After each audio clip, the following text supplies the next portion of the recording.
Germany on Sunday mornings from 9:30, taking the politicians to task and breaking out of SW1 to see how their decisions are affecting you across the UK. Bursting the Westminster bubble every Sunday morning only on GBNews, the People's Channel. Britain's watching. I'm Michael Portillo. Join me on GB News on a Sunday morning for topical discussion, debate, arts and culture, and sometimes even ethical dilemmas. I don't always agree with you, Michael. Michael Portillo, Sundays on GB News, the People's Channel, Britain's news channel. I'm Andrew Doyle. Join me at 7 o'clock every Sunday night for Free Speech Nation, the show where I tackle the week's biggest stories in politics and current affairs with the help of my two comedian panellists and a variety of special guests. Free Speech Nation, Sunday nights from 7 on GB News, the People's Channel, Britain's news channel.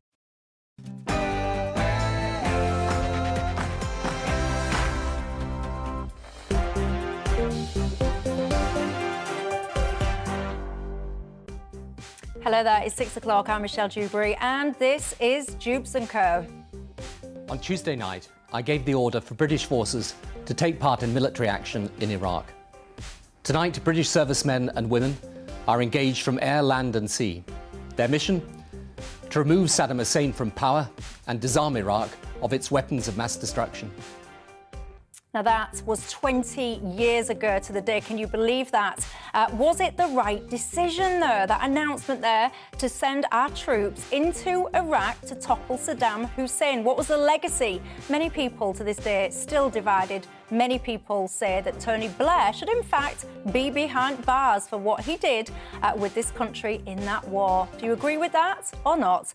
And Boris Johnson apparently today submitting some kind of dossier when it comes to Partygate before the inquiry or the committee on Wednesday. What do you make to that? Is it going to be a load of old flannel, or will it get him off the hook? And Rwanda, Suella Braverman's been out there demonstrating all of the positives of Rwanda and the potential life that awaits those that perhaps will be rerouted there from the UK. But will it ever actually happen? Do you believe that? Do you agree with it? Or is it all just talk again and no action? We'll have all of that to come. And also, I want to ask you, have you seen the news about the emergency alerts that the government will be able to push to all of our mobile phones? Do we need this? Do we need these sounds to go off to keep us safe? Or is it a little bit of government overreach? We'll get into it all, but first let's get ourselves up to speed with tonight's latest headlines with Polly Middlehurst.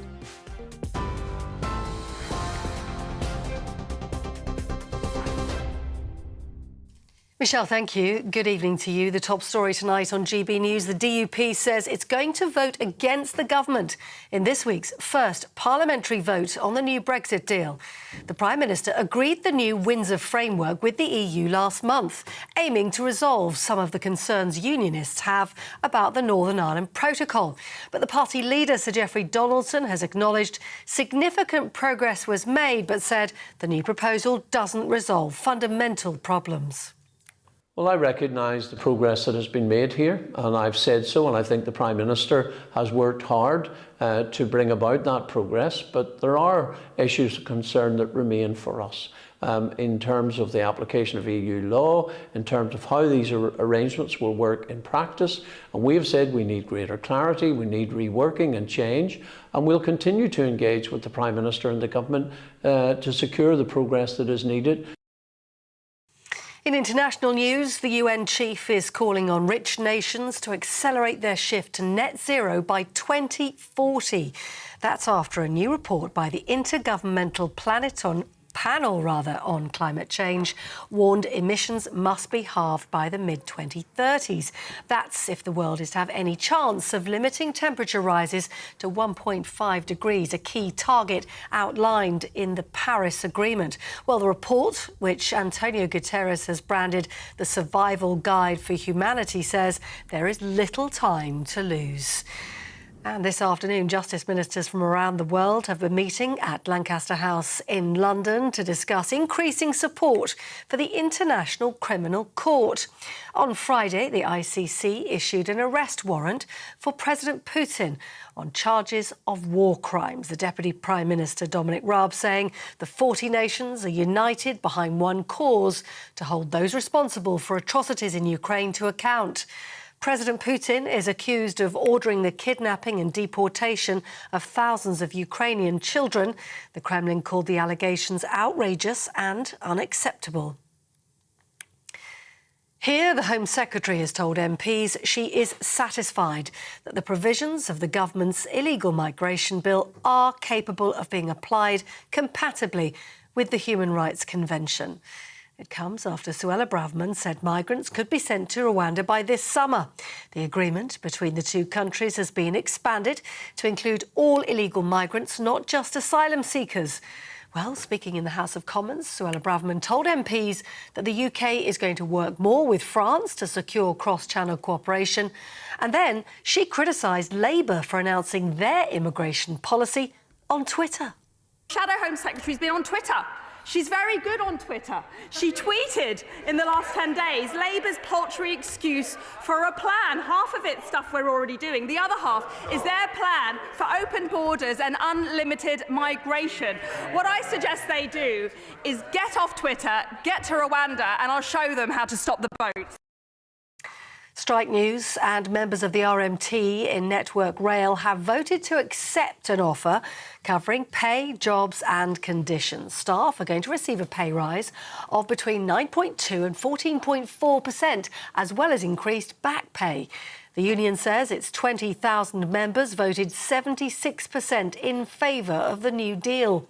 Secretary of Transport Mark Harper says he hopes the union gives its members at train operation companies the same offer. And I hope that the trade unions now put, the RMT now put, the fair and reasonable pay offer, a very similar pay offer, that they now put that to their members that are working for the train operating companies. They haven't had the chance to consider this pay offer, and I hope their union gives them the chance to consider it and decide whether, like their Network Rail workers, whether they want to settle this dispute as well. And lastly, Downing Street says it's confident the UK banking system remains safe and well after the state-backed rescue of Credit Suisse. UBS has agreed to buy its Swiss rival in a deal worth more than £2.5 billion. In reaction, this morning, the FTSE 100 fell by 1%. That's to its lowest level in more than 4 months, but the markets have stabilised towards the end of play. Shares in Credit Suisse, however, dived by more than 60%. That's all from me for now. Back to Michelle. I'm back at 7.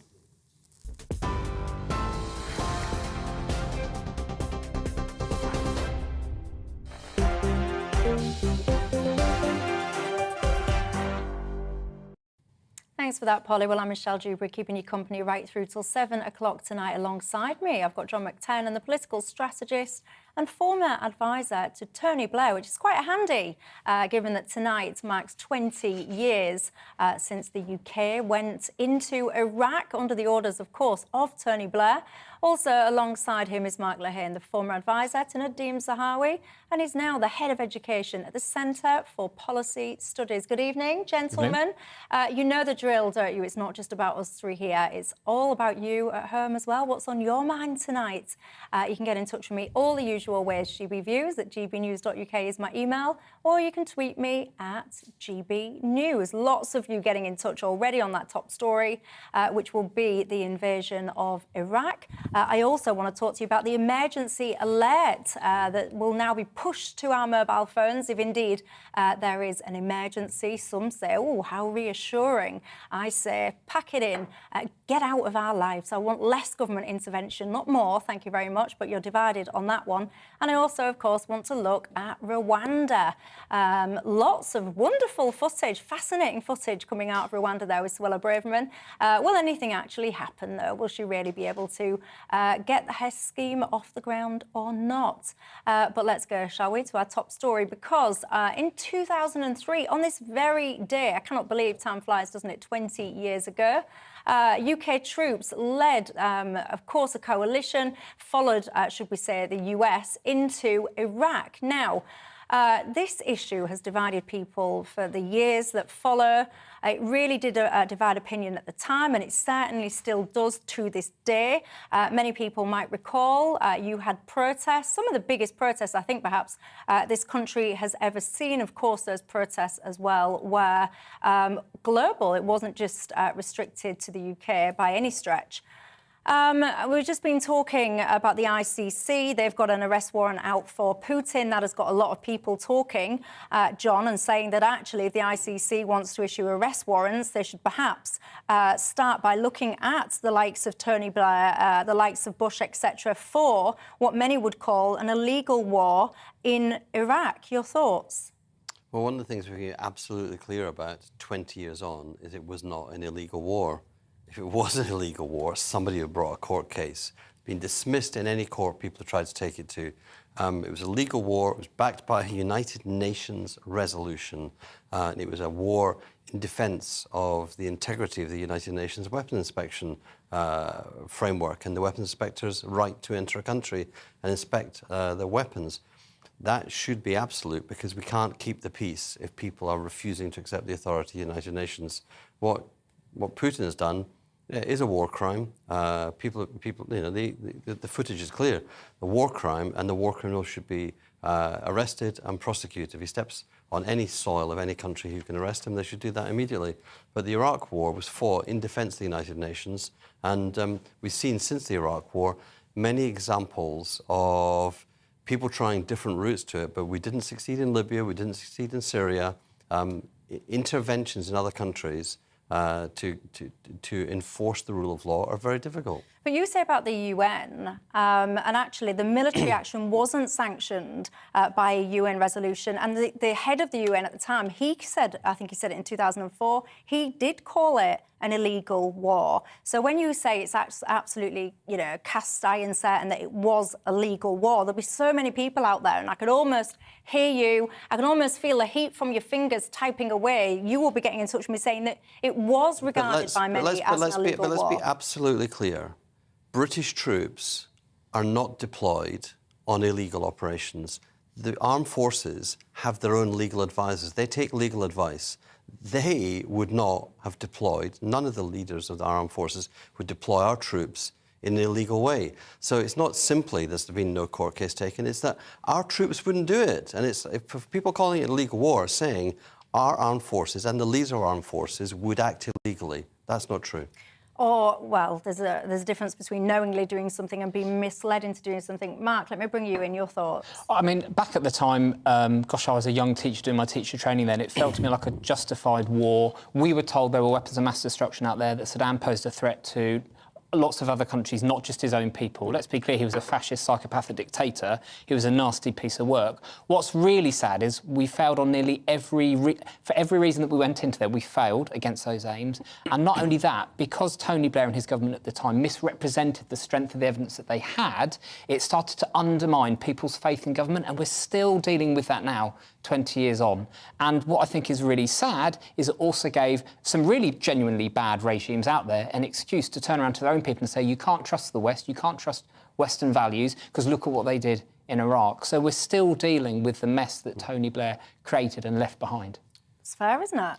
I went to Iraq on a number of occasions. One is I worked with President Ayad Alawi, the Prime Minister of the Transitional Government, and I worked to develop the programme for government for his manifesto. I also went to the Kurdish region of Iraq with Nadim Zahawi. And the question that all of the Iraqi politicians I met, Barham Saleh, the Kurdish leader of the party who was also Deputy Prime Minister when I was working in Iraq, he said the question was not, why did you come to Iraq? Why did you wait so long? Why, in the face of a genocide, of Kurds, why did the West stand back, stand away, do nothing? So the question for Iraqis is never, why did you come here? Why did you take so long? So when you look back, 20 years down the line, you look back at the decisions that Tony Blair made, the way he kind of expressed things. Do you actually think that he acted in good faith? Do you look back and think that... you say that absolutely cast iron set, and that you don't think that he exaggerated any of the claims when he said, for example... Sorry. Go on, you go. Tony took it to a vote at the House of Commons. This was a decision of the UK Parliament. It wasn't a decision of Tony Blair alone. But many people... It was put to the Parliament as a democratic vote. Every MP who voted for this has as much responsibility as Tony Blair. But many of my viewers, and I can see you coming in on your email thick and fast, and I'm going to bring lots of you in as well throughout the programme, certainly before the end. Many people will say, yes, people voted on it, but they were misled. The information that they received was exaggerated. All these claims about weapons of mass destruction, 45 minutes, I think, was the claims. The information that the UK security services had is the same information the French and the Germans had. It's just that those countries didn't want to deploy troops. It's not that people disagreed. There was not a contest of information on the security service from the security services. It was that Britain went with America and other partners into Iraq and European countries. I mean, the French and the Germans were happy to come in after to take the post-war reconstruction contracts. They didn't want to come in the alliance that liberated Iraq. And that's a fair choice for them. But nobody of any of the Western countries said the security information says something different. The man was a genocidal fascist psychopath. He had form, and he had been talking about and developing the weapons of mass destruction.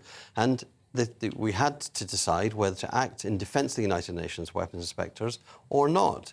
The Americans acted and Britain acted with them, backing up a UN resolution. We didn't act in an arbitrary way. The claims of sex dossiers or whatever it was called, that's all untrue in your mind?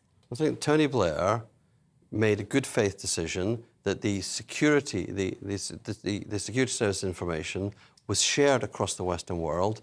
People differed about whether you should act on it. And it's a perfectly fair case to say fascist dictators should be left alone to torture their own people.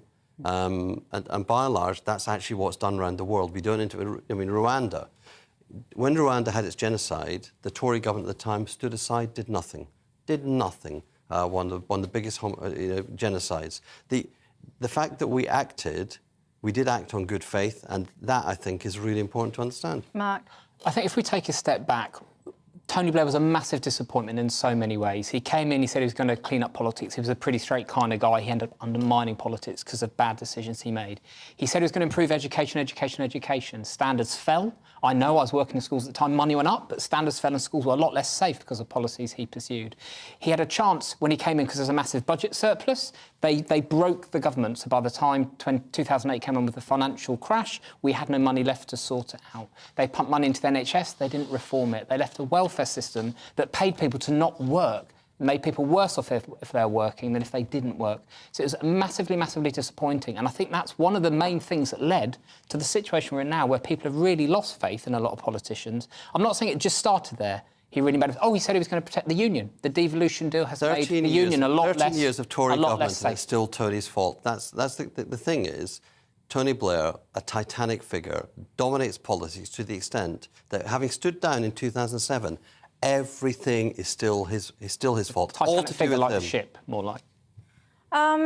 Let's just remind ourselves, shall we? I think I've got a clip, actually, of the Chilcot report. Many of you will be, reminding yourselves of this. It went on, this investigation cost millions of pounds, took, I think, about 7 years. Let's have a look, because many conclusions were reached at the back of this. Let's have a listen to some of them. We have concluded that the UK chose to join the invasion of Iraq before the peaceful options for disarmament had been exhausted. Military action at that time was not a last resort. We have also concluded that the judgments about the severity of the threat posed by Iraq's weapons of mass destruction, WMD, were presented with a certainty that was not justified. Despite explicit warnings, the consequences of the invasion were underestimated. The planning and preparations for Iraq after Saddam Hussein were wholly inadequate. The government failed to achieve its stated objectives. That's Sir John Chilcot speaking there. When you listen to that, and I'm sure you're familiar with it already, doesn't that make you kind of question your viewpoint? No, Chilcot and his inquiry are making different judgments on the same information, same evidence that Tony Blair had. The essence of leadership is to choose, to judge and to act. It is not to dodge and duck. You know, probably what we did in some of the other interventions that Tony did, like in Kosovo, are actually less founded in international law than what we did in Iraq. But people don't mind that because actually the Kosovans were saved. If we hadn't acted, you know, there's loads of kids called Tony Blair in Kosovo because Kosovans were saved. There's loads of people in Sierra Leone who still celebrate the liberation by the British Army from the violence there. People can't go back and re-litigate. The decision was made, voted on by the House of Commons. Chilcot spent years, and he found no smoking gun, no smoking memo. He just said, in his view and the view of his committee, there could have been other things done. Well, there was also a time window because as the summer comes, it's actually harder and harder to have any realistic military action. If you build up with the backing of a UN resolution to a point and you say, unless, then we will, and then you go, actually, do you know what, we might not, you've taken the armed force up to the top of the hill, taken them down again, and Saddam was never going to take that seriously after that. So I think, you know, I think you can go back and try and do it in 2020 vision like Chilcot was doing, but he was essentially tabling a set of different opinions on the same evidence. Of course, people have different opinions, but 412 MPs had the same opinion as Tony Blair. I think the thing that was so toxic, and it's a bit how some people feel regarding lockdowns and some of the stuff we've been through with the pandemic and COVID now, particularly seeing the WhatsApp files, is that there was confidence was falsely projected when actually being more honest about the doubts, the reasonable doubts that people would have had would have enabled people to maintain trust. A strong leader would stand up to say, look, I can't be sure about this. We are pretty confident that this is going on, but I can't be sure. But as a result, I'm going to go ahead with this and let's see what we can find out. To stand up there and make everything seem so black and white, to make everything seem so certain about WMD and what would happen afterwards, that was wrong. And that's why people were felt so let down about it afterwards. Sir Keir Starmer, actually, he referred to the Iraq war as being illegal a couple of years ago. I would be fascinated to see whether or not he still holds that view. Many of you getting in touch saying, wouldn't it be interesting to hear the view of Dr. David Kelly? Yes, it would. But of course, you'll all be familiar with the fact that that is not possible because he died, apparently, by suicide. I've got to say, to me, when I look back... You believe there were weapons of mass destruction? I mean, David Kelly was never questioning the fact that there were weapons of mass destruction. He actually, you know, the tragic death of David Kelly is completely unconnected to all of this. Look, 179, British military personnel lost their lives in this conflict. Let's not forget that actually what happened was after Blair and Bush had gone into Iraq, there was a humongous void. There wasn't any consideration at all as to what they were going to do, or at least seemingly no consideration as to what they were going to do when Saddam Hussein was indeed toppled. There was a huge void. Civil war carried on for years afterwards. Many people would say, actually, that when you look at a lot of the kind of rise of jihadist groups, a lot of it would stem from the voids left by Blair and Bush. To me, there seemed to be two men that were desperate to almost play soldiers as though it was some toy game. Very sad consequences that I would say continue to this day. Many of you are in touch with me saying that no one and nothing will ever convince you that this was a legal war. Many of you are of the view that Tony Blair should have been tried and should indeed, I mean, you can't preempt the outcome of a trial, but many of you do believe that Tony Blair does deserve to be behind bars. I want you to keep your thoughts coming in 20 years to the day when the UK joined the US in invading Iraq. Was it worth it? Is the world better? Is it safer as a result of those actions? Look, if viewers think it's an illegal war, they should probably name the law they think was broken, and nobody ever does. They just go illegal, illegal. Okay, they disagree with it. They disagree with it. Like, everybody's free to disagree with it, but just to call something you disagree with illegal is like, okay. Well, OK, well, he's set a challenge to you then.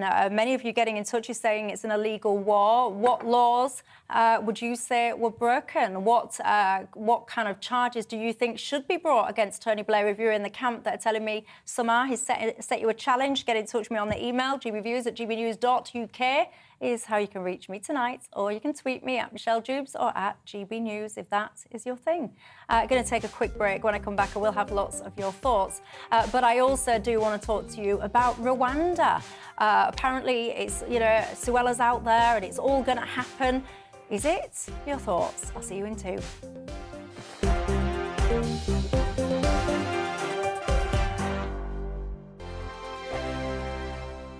We are GB News, the People's Channel. And right across the United Kingdom. You can find us on Sky Channel 512. Virgin Media Channel 604. Freesat Channel 216. Freeview Channel 236. And YouView Channel 236. You can also take us with you on DAB+ radio. With the GB News app and at the website gbnews.uk. We're absolutely everywhere. Come join us on GB News, the People's Channel, Britain's news channel.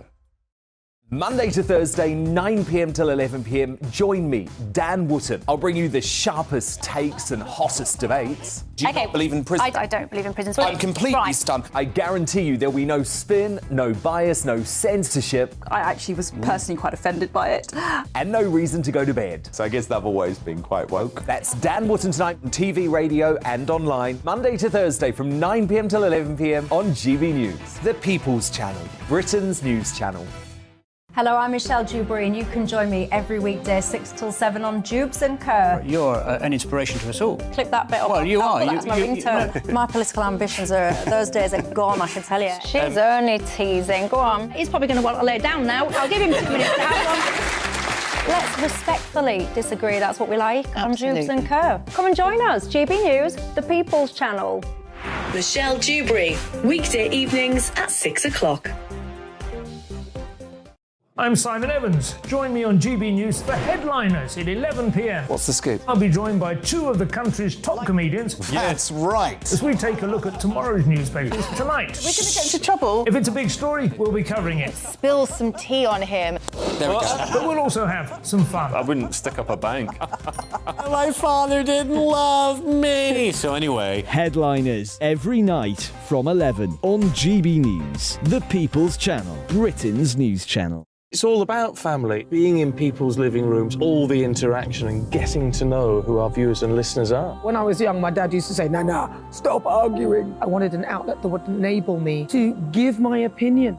People are going through a really hard time right now, and I know that you don't feel like you're being listened to by the establishment. I came to GB News because it's the People's Channel, and I want the audience to have their say on the events of the day. We're dynamic. We do something different. Democracy shows that the wisdom of the nation is in its people. I get to travel to find out what the story is from a personal perspective. The British people aren't fools. We know when we're not being told the full story. We've got to work out how Britain moves forward from this. It's the best country in the world. The establishment had their chance. Now we're here to represent your views. Britain's watching. Britain's watching. Britain's watching. We're proud to be GB News, The People's Channel, Britain's news channel.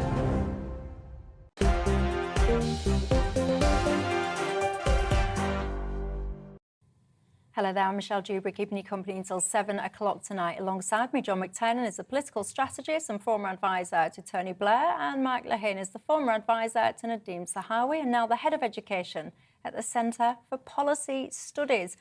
Ron says, Michelle, there's so much going on in today's day and age. Why did you just choose to focus on something that happened 20 years ago? He's talking about the Iraq War. Well, because, Ron, I would actually say that if you look at some of the challenges and situations that we have in the world today, you can kind of trace many of them back in origins to perhaps the invasion of Iraq. So I think whilst indeed a historical event, it very much has effects and implications for the world that we live in today.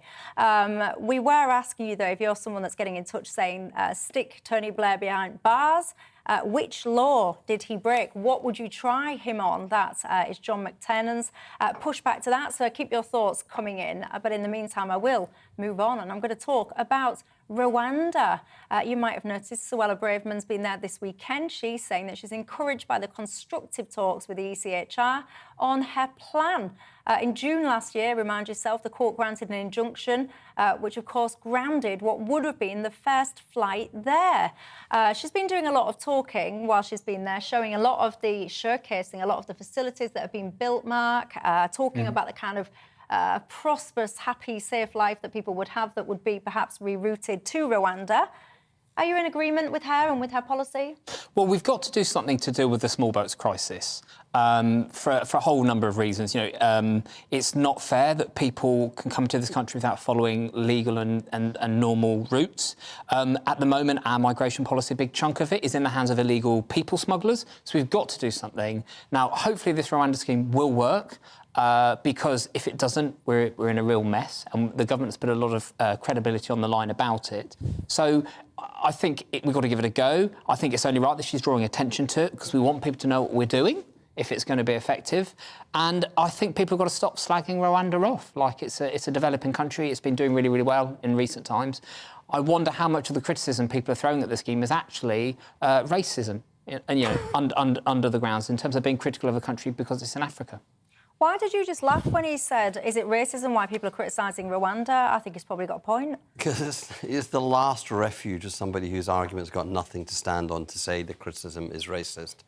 Suella Braverman is paying £140 million of your viewers' money to Rwanda to purchase 300 places. 300. That is fewer places than the number of people who have arrived in the last 2 or 3 days in small boats. So, just if you took the people who come off the small boats in the last 3 days, that's more than all those places that she's paid for with £140 million of viewers' money, taxpayers' money. Secondly, we know Home Office officials are processing 5 cases a month. That's why there's a backlog. That's why it'll take forever to get through all of the people who are taken off the boats if this law passes in the form that she wants. If the law passes in the form that she wants and boats keep coming, we're going to end up in a situation where she has to create, the Home Secretary, Suella Braverman, has to create somewhere to hold, a holding pen for the people who come every day, every week, every month, because her law says you, even if you are a victim of modern slavery, cannot be somebody who gains any refugee status in our country. So if you say that to people, why are they going to hang around for their case never to be processed, or for the years they're going to be processed? The whole thing is farcical. It's based on a notion that by not allowing legal routes, except for Hong Kong and Ukraine, into this country, that people will, for some reason, not come to a country that they want to come to because they have connections with this country, because they admire our country despite what we're threatening to do to them, because they know this is a great country to come to. So we've got a chaotic thing where 300 places is meant to be something. And you get this mixed message. Suella Braverman goes to Rwanda, goes, it is great. And then at the same time she says, a deterrent. What is it? Deterrent? Or is it brilliant? Is it nice or is it nasty? Well, it's a bit of both. It's a bit of both. Yeah, it is. 300 places. It's intended, first and foremost, to be a deterrent. Because when you say, oh, yeah, you know, these people, they choose the UK because they've got connections, they think it's a nice place to be. I mean, forgive me, but if you actually are fearing for your life, surely your primary concern is, I need to be safe. That's priority number one, yeah? People from Afghanistan want to be with an Afghan community. They want to be living in a country which they worked for when we were in occupation in supporting the government in Afghanistan. People in Somaliland have a connection to the UK since the days of the British Empire, as does Afghanistan. People have a connection here. They've got family here. They want to be reunited with their family. There's all the reasons they want to come here. And the main thing is, you know, in terms of burden sharing, we don't take our fair share even within Europe. Yeah. And most refugees, asylum seekers, displaced people live very close to the border of the country they've been displaced from. But the main nation that people are coming from on these boats is Albania, isn't it? No, there's a proportion of them, and that's No, that's the right, main nation. So when you look at the country that's sending the bulk of the people, it is Albania, isn't it? Suella Braverman. No, but it is, though, isn't it? Suella Hang on, just concede that Suella point. It is, Braverman has isn't it? been to Albania and paid loads of money to their country's John. government to get them to stop sending people But you over do here. concede, though, don't A you? large That is the primary nation, in terms of the nation most that- people who've been processed from Albania, who've actually had their case gone through, they have been approved to stay here. No, most people that have come from Albania haven't even had their claims looked at yet. So these claims, these stats that people give me, they relate to God knows when. The bulk of the people, in terms of, yes, I know it's not the majority of the group, but the primary country in terms of volume that people are coming from is Albania. So all the things that you talk about, oh yeah, these people, they've helped rebuild the nation and all the rest of it, it's not relevant to them. Well, if I can just come in here, I mean, You can, John's, sorry, Matt. John, no, that's right. John's doing quite a good job of describing the various different strands the government is taking to try and get on top of the borders issue. One of the first responsibilities of a government is to control the borders of that country and to keep people safe through doing that, both people who want to come into the country and people who are already in that country.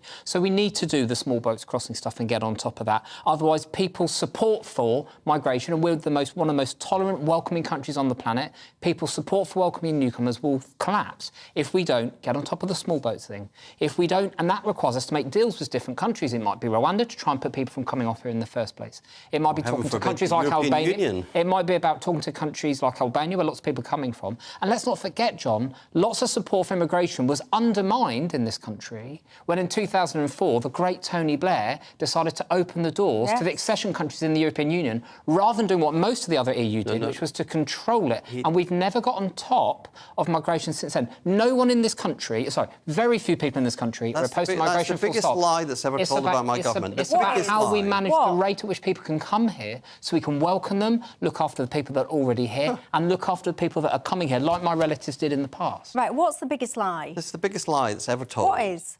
So, one, the accession countries joined the European Union, and we gave, the whole of the European Union gave them rights to join and to be a part of Europe as part of the bulwark against Russia, which actually it turns out Russia is an aggressor.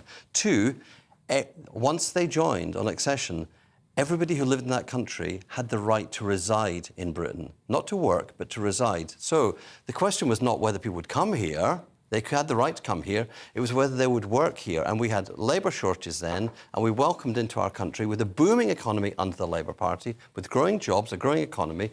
People came here and they worked and they contributed, and they look at the size of the Catholic Church. Do you think that was a mistake? No, of course I don't think it's a mistake. Because the European Union, the great institution, is partly an economic union, but it's partly a union of countries against Russia and Russian aggression. If Ukraine was in the European Union, it wouldn't have been invaded. But what happened in 2004, Mark is People came to work. Right. People came to work here. Yes, but there was no control. So Germany, for example, they put their maximum transitional control into the workplace. I think it was about 7 years. We exacerbated the shortage of British workers by creating a tax credit system, nonsense. which made people worse off if they went into work than if they stayed at home. That's not true. It's universal credit that's made going to work impoverishes you. Tax credits were actually a very good way of making And they left a lot of people far worse off if they went into work, or not much better off, which is why universal credit came along. Universal credit then impoverished people. Universal credit was a cut on tax credits. It was a cut for working people and a cut for people not working. It pushed families into poverty. That's why we've got such a crisis of child poverty in the UK. It is nonsense. You don't think it reduced the wages of British workers here? Let's just No. take builders or whatever. No.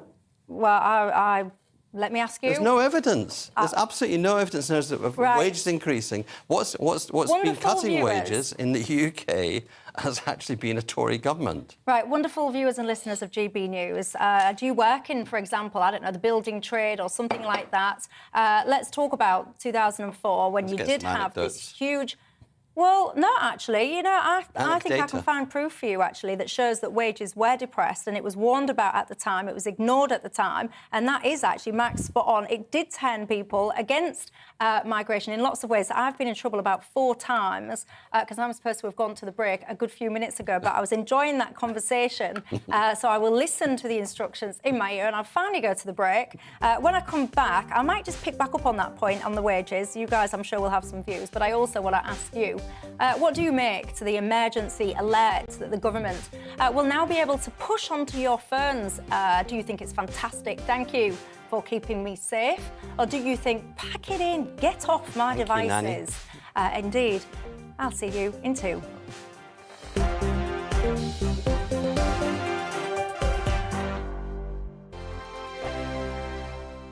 I joined GB News because I was sick and tired of not hearing my views being represented, not just mine, but so many people that I knew and spoke to. I just couldn't get my voice out there. I couldn't say anything. I couldn't do anything. Whatever the narrative was, I kind of had to follow it. GB News is there to provide a voice for those who have been ignored by the establishment media. We think different things, we've got a different style. GB News is here to be optimistic and positive about the future. It's real kind of dynamic and flowing, with the audience very much at the heart of it, like a big family.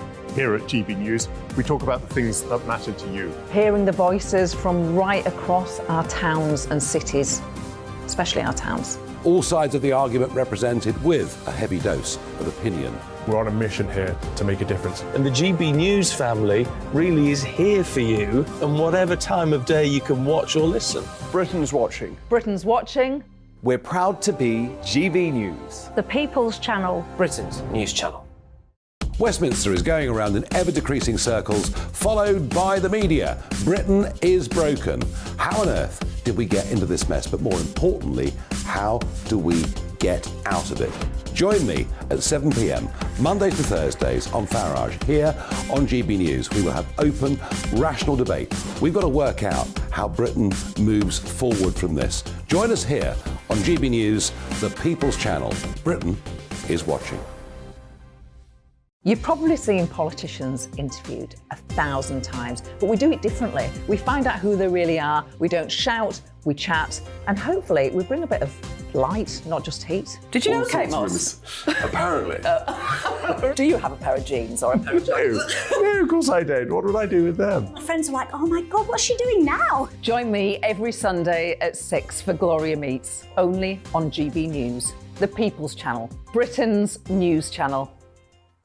I'm Jacob Rees-Mogg, the Member of Parliament for North East Somerset and a former government minister. For years, I've walked the corridors of power in both Westminster and the City of London. I campaigned in the largest democratic vote in our island story. I know this country has so much to be proud of. We need to have the arguments, the discussions on how we make it better. The wisdom of the nation is in its people.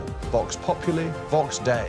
That's why I'm joining the People's Channel. Join me Monday to Thursday at 8 p.m. on GB News, Britain's news channel. I'm Mark White. As GB News Home and Security Editor, I cover those key issues that are so important to you. Our authorities, our communities doing all they can to combat violent crime. With the public services under unbearable strain, why are we still failing to control our borders? Defence, the first priority of any government, has been continually hollowed out. Can we trust our politicians to protect the armed forces? Join me, Mark White, on GB News.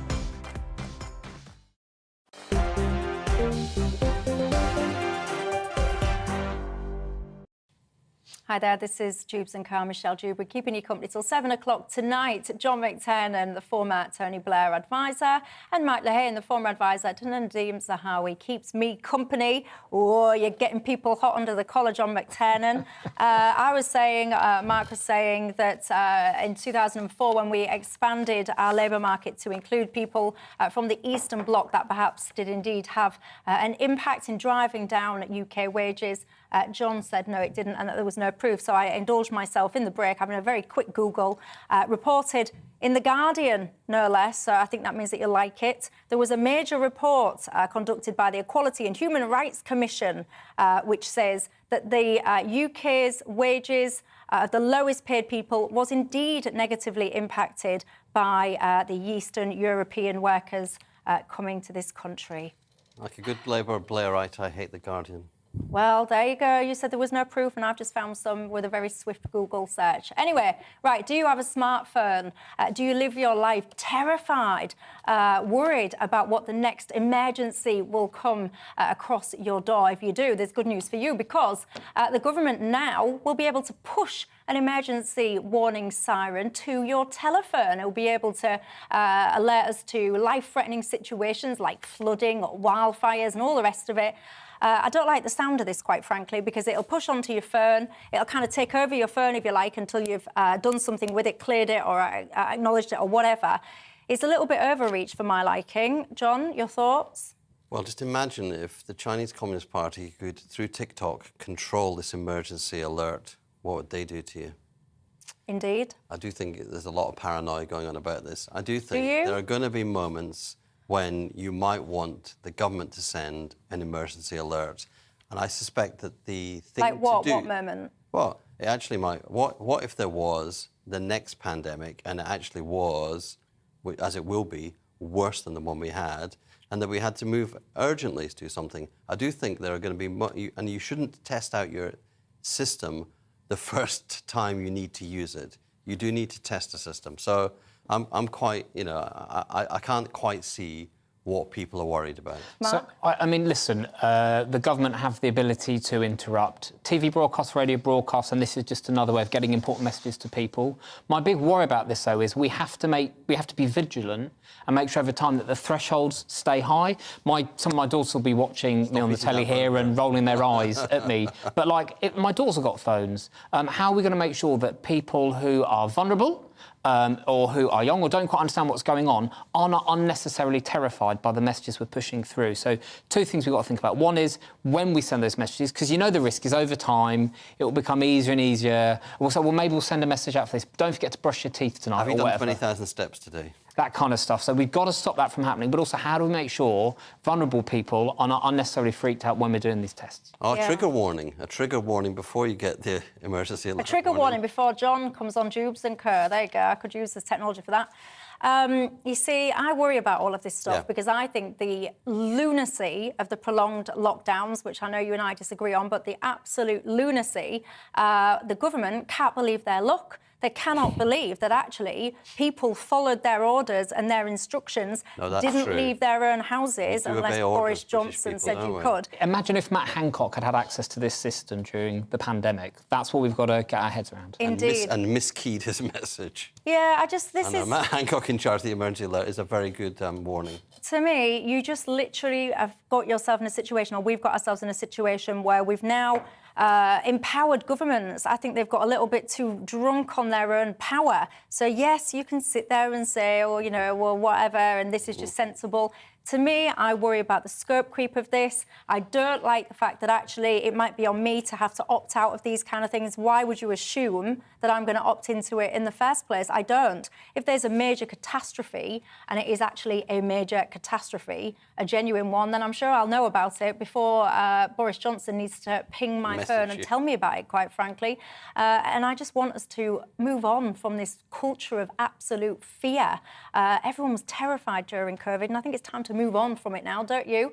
Right, I want to bring in some of your thoughts to some of this because lots and lots of you have been in contact about the Iraq war, which is where we started the programme.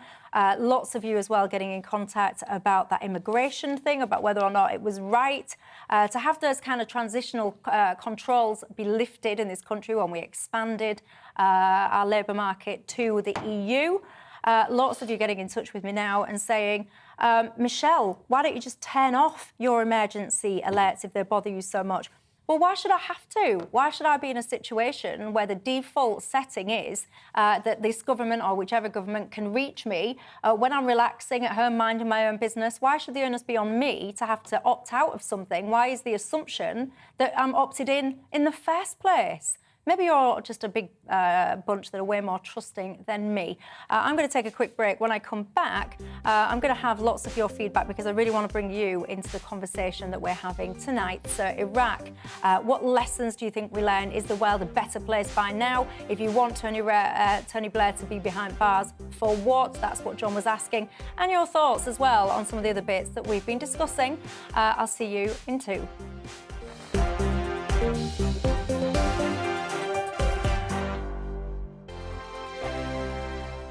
Monday to Thursday nights on GB News. At 6, it's Dewbs & Co. 7 o'clock, Farage. At 8, join Jacob Rees-Mogg. And at 9, Dan Wootton Tonight, followed by headliners on TV, radio and online. This is GB News.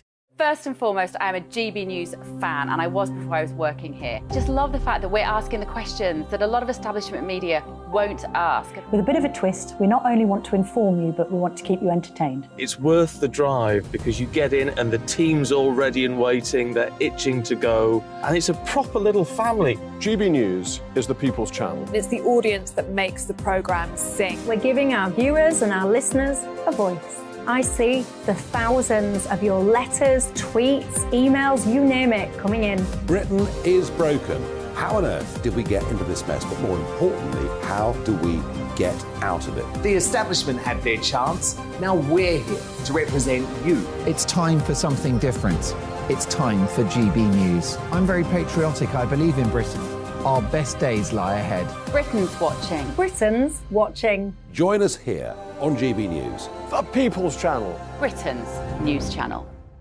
Join me, Patrick Christie's Monday to Friday, 3 till 6. We tackle the day's news agenda like you've never seen before. It's high tempo, high octane, the most controversial topics, and the best guests. You will not be able to take your eyes and ears off it. I'm not afraid to ask the questions that you really want answered. 3 till 6 p.m, Monday to Friday on GB News, the People's Channel, Britain's news channel. GB News has its own late-night paper preview show, Headliners, where comedians take you through the next day's top news stories. You don't have to bother reading the newspaper, we've got it covered for you. Headliners, every night at 11 p.m, and repeated every morning at 5 a.m. We won't send you to sleep like some of the other paper review shows out there. GB News, the People's Channel, Britain's news channel. Join me, Camilla Tominey, on Sunday mornings from 9:30, taking the politicians to task and breaking out of SW1 to see how their decisions are affecting you across the UK. Bursting the Westminster bubble every Sunday morning, only on GB News, the People's Channel. Britain's watching. I'm Michael Portillo. Join me on GB News on a Sunday morning for topical discussion, debate, arts and culture, and sometimes even ethical dilemmas. I don't always agree with you, Michael. Michael Portillo, Sundays on GB News, the People's Channel, Britain's news channel. I'm Andrew Doyle. Join me at 7 o'clock every Sunday night for Free Speech Nation, the show where I tackle the week's biggest stories in politics and current affairs with the help of my 2 comedian panellists and a variety of special guests. Free Speech Nation, Sunday nights from 7 on GB News, the People's Channel, Britain's news channel.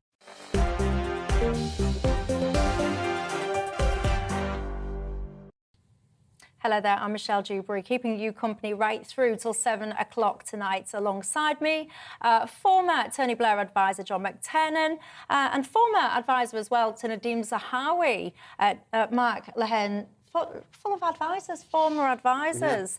Yeah. I wonder why no one's ever asked me to advise them on anything. I think you'd be There's hope for me yet. Oh, because I think you give opinions, not advice, and you keep giving the opinion until they adopted your opinion. Yes. Advisors have to live with, we say it and then they don't do it. Well, I think actually the country would probably be in a bit of a better position if people actually were not afraid of speaking truth to power and didn't shut up actually until they were listened to. That's what I think. Do you agree? Yes, You know, that's a phrase, Yes, speaking truth to power is a phrase from a left-wing pacifist NGO in the 50s. That's where that was coined first. Someone once, one of my viewers on my show, once said I was like a member of the Communist Party. Well, that's what there was. That's actually I was wondering what it was. That's what you all often make me think of. Yes, well, I've been called it often. President Dewbs. Yeah, John has been in touch saying Michelle, Rwanda is gearing up to be able to take thousands of people, which would indeed become a deterrent. John says the only reason so many of these people want to be here is because we are a soft touch. Why do you laugh at that? Because I didn't say we're a soft touch. No, my viewer said. Oh, no, not you. Oh, there's sorry. there's more than one John. No, there's more than one John in the world. John, my viewer. I think being given £6.85 a day for everything you need to live on, including clothes, is not actually being a soft touch. Well, people would push back on that, John, and they would say you've been put up in 4-star hotels, you're getting all your food paid for, you're getting all your bits and pieces taken care of, so what is it you actually need spending money for? That's what people... I can hear you at home shouting about your Clothes Aspen for your cards. kids. Clothes for kids. Clothes for the kids, John. I mean, come on. You can't get off these boats these days without being inundated by the charities giving you absolutely everything that you need when it comes to clothing and things like that. But the core thing that other John said, or wrong John, as I want to call Wrong him. John. Wrong said, is that Rwanda's gearing up for thousands. Rwanda signed an agreement for, for £140 million for 300 places. If Suella Braverman wants to buy thousands of places, she's going to have to pay hundreds of millions, maybe £1 billion to Rwanda, and that's not being talked about. Well, yeah, but lest we forget, we spend £6 million there or thereabouts in hotels every single day. Final thoughts to you, Mark? Well, it's all going to be about the effect that the Rwanda scheme has on putting people off coming over. It might be that we need 300, 3,000, 10,000 places over there before people get the message. We don't know. We've got to give it a go, though, haven't we? Because right now, our immigration policy, or a big chunk of it, is in the hands of horrible, nasty people smugglers, and that's not on. Indeed, many of you at home disagreeing with me tonight about these alerts. Tracy says there's absolutely nothing wrong with them. Adrian says in America, these have saved many lives. You absolutely support them.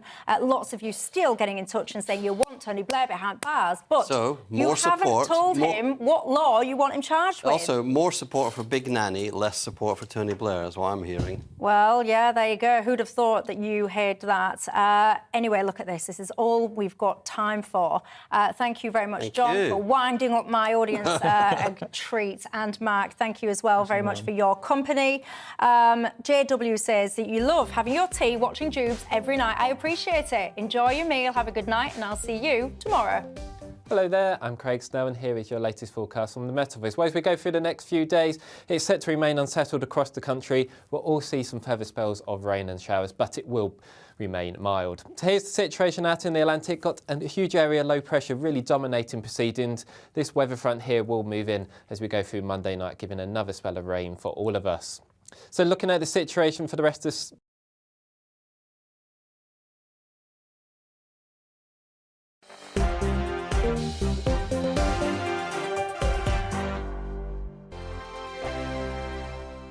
We are GB News, the People's Channel. And right across the United Kingdom. You can find us on Sky Channel 512, Virgin Media Channel 604, Freesat Channel 216, Freeview Channel 236, and YouView Channel 236. You can also take us with you on DAB+ radio, with the GB News app, and at the website gbnews.uk. We're absolutely everywhere. Come join us on GB News, the People's Channel, Britain's news channel.